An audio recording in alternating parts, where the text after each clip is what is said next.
Just hold your breath until the process is over or your lungs will collapse. What process? Hey, Dad, where's Morty? He's busy. Rick and Morty often feels like a completely bonkers show without rules or limitations. But the show is universally loved in part because each episode is written to conform to the same rigid structure. The so-called story circle is my attempt to remove all of the hard and repeated work from the task of breaking a story. Co-creator Dan Harmon based his 8-part story circle off the legendary Hero's Journey, or monomyth by Joseph Campbell. But just how closely do the episodes fit? Rick and Morty Season 1, Episode 3, a Jurassic Park spoof with a theme park inside a diseased man and a Christmas story about kink-shaming and connecting. Remember, an ideal story circle has 8 phases. 1. Comfort zone. 2. Want something. 3. Enter unfamiliar situation. 4. Adapt to it. 5. Get what they want. 6. Pay a heavy price. 7. Return to the familiar. 8. Having changed. The A story of this episode is technically Jerry's Christmas arc, despite it getting significantly less screen time. According to the writers, Well, this is, a good example of how we try to take advantage of sci-fi tropes. How many times in 60 years have people been shrunken down? So now you have a character who can just shrink you down. There's no to-do about it. Yeah, immediately he's already shrunk down and checked it within the span of 10 seconds. It actually takes much, much longer to set up the idea of a strange man coming over for Christmas than it does to just shrink you down. one way Rick and Morty writers create compelling stories is with the quadrant method. Before any hero's journey is added, they first divide a circle in half and label each with opposing ideas. Here the ideas seem to be the concept of good Christmas and the concept of bad Christmas. Then they divide the circle in half the other way and label the new halves with another pair of opposing ideas. Here they seem to be disconnected and connected. Now the quadrants are disconnected good Christmas, disconnected bad Christmas, connected bad Christmas, and connected good Christmas. Then they fill in the 8 beats with a character, in this case Jerry, and they watch the magic happen. Comfort zone is Jerry at Christmas.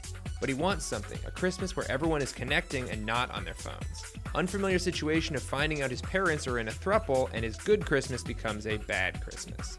Jerry tries to adapt to it, but since he's often used as a cautionary tale, Jerry, come on, this is what you wanted. I get it, Beth. Be careful what you wish for. he ends up so obsessed with wanting a connected family and the concept of a good Christmas that he gets what he wants, a family enjoying each other's presents on Christmas, but he pays a heavy price when he finds himself isolated and alone. Dramatic irony, courtesy of the quadrant method. Notice we're at a pretty interesting part of the circle where our hero Jerry has a choice to make.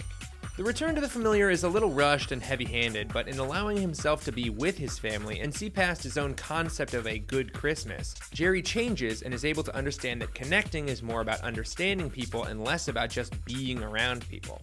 In the commentary track, Dan Harmon refers to this particular story as Full circle, baby. That's called joyless, symmetrical storytelling. but sometimes feeling a little forced is okay when the rest of the story works nicely.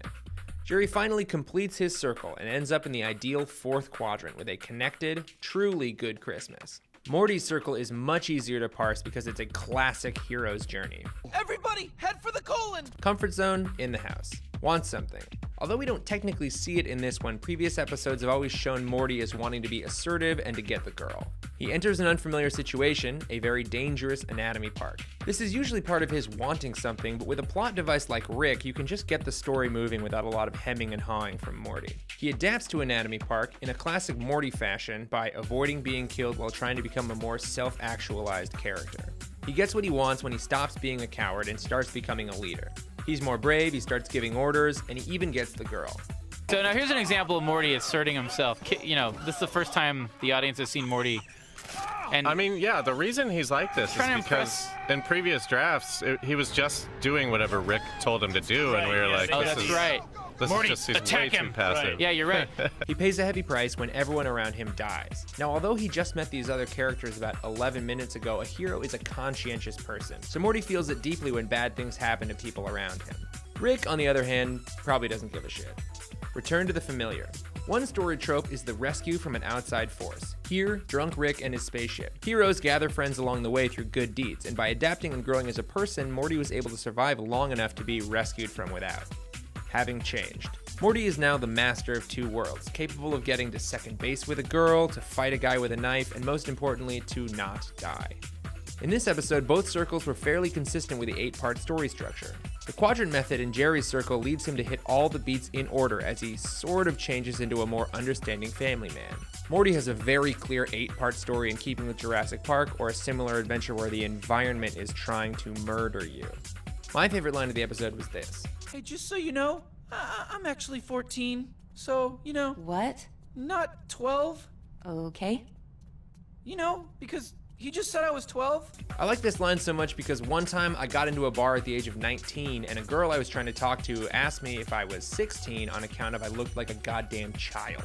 And when I said, actually I'm 19, I was immediately kicked out of the bar.